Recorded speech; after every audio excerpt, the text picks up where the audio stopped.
Greetings and welcome to the first installment of the TwilightSucks.com podcast. I'm Zax, and joining us is Mars, Hello. Solarvuster, Hi. and FelixFalora. Hello. And since this is our first installment, well, it's probably going to be a little chaotic, so bear with us. And where is everybody from? I'm from Canada. Canada.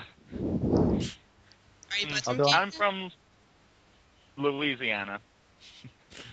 Okay. And Zax is in Florida? Florida, or otherwise known as definitely not behind you. Making sure. Okay, you're not there. Told you. Okay. And I'm all the way in Sweden, so my time's fucked up.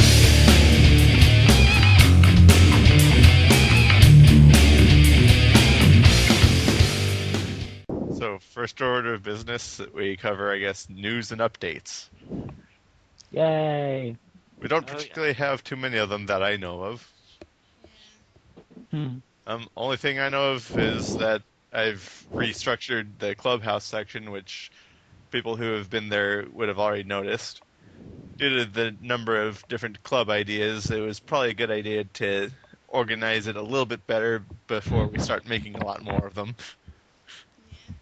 Dating. Yeah. Get that off my head. Otherwise, when you enter the first clubhouse section, you'll be bombarded with a long list of clubs before you ever get to where you can actually submit your own idea. So, any other news or updates? Let's see. Recent news, we now have a podcast show. Isn't that Oh my amazing? god. Oh my Our God. listeners would have no idea. I had no idea. I didn't realize. We've got a podcast? Where? They're going to be Dios so mío. Podcast. Delightful.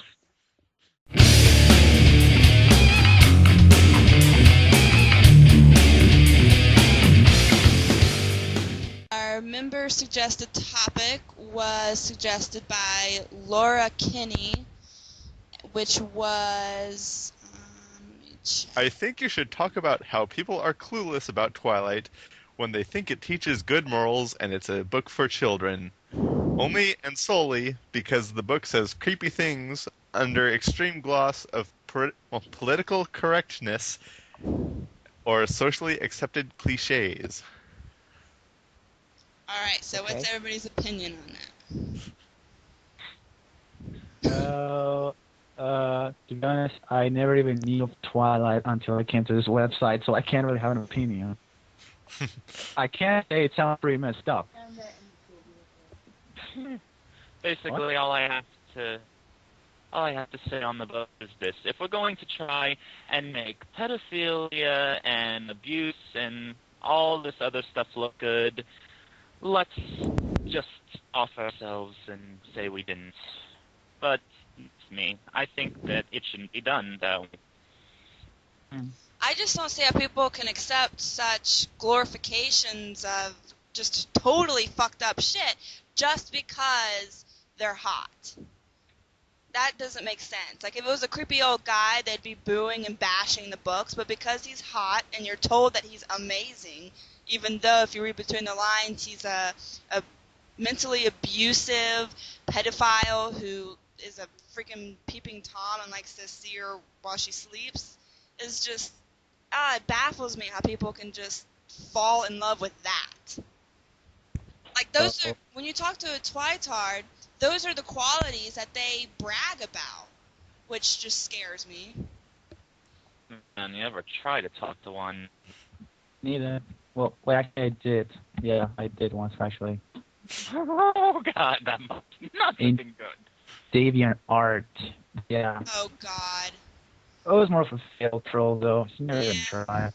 I had I met a few I Twitards was- through DeviantArt, and they were You talk to crazy. one and it's like, oh my God! Eh, I was disappointed. I wanted some action. Anyway, My take on the topic is that it's kind of a cross between pulling the wool over the eyes and pick your poison. Basically, because it comes out that they didn't do anything before they were married, that the fans can claim it's about abstinence or whatever, and then point out all these great sugary, flowery things that it covers when there's a lot more when you dig beneath the surface. But then for Pick Your Poison, it's also a matter of, well, people tend to be a little bit screwy when trying to figure out what's good for their kids and what isn't. Being that I work in a video store, I see this constantly where people will go all over getting things that are violent or have a lot of language, but oh, if you show a little bit of skin, oh, can't do that. It's not for the kids. Makes you think. And since there's only sex after they're married in this, and anything else is just implied, not overtly covered, they're like, oh, that's okay. I hate how they It make isn't. excuses for it. It's just, pisses me off. It's alright. It's just a fantasy. Yeah, but Yes, it's so real no. to them. Problem is with Pick Your Poison is no matter which poison you pick, it'll still kill you.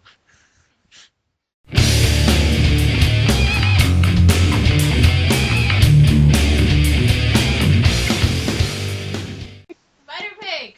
Yay, Spider Pig! Spider Pig, Spider Pig. God, I forgot Whatever that a song. Spider Pig does. Can you Yeah. see Can he swing from a web? from a web? No, he No, can't. he can't. He's a pig. He's a Look pig. out. Look out. Here comes Here the spider Spider pig.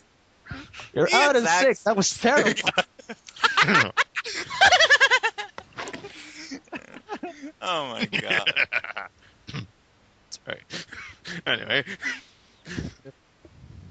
I'm driving my mother insane over here. Oh.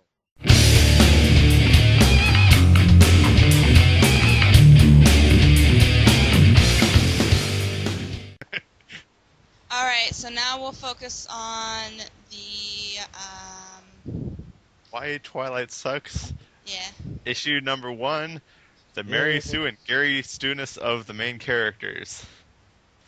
Nobody's perfect. I've heard They're about unrelated.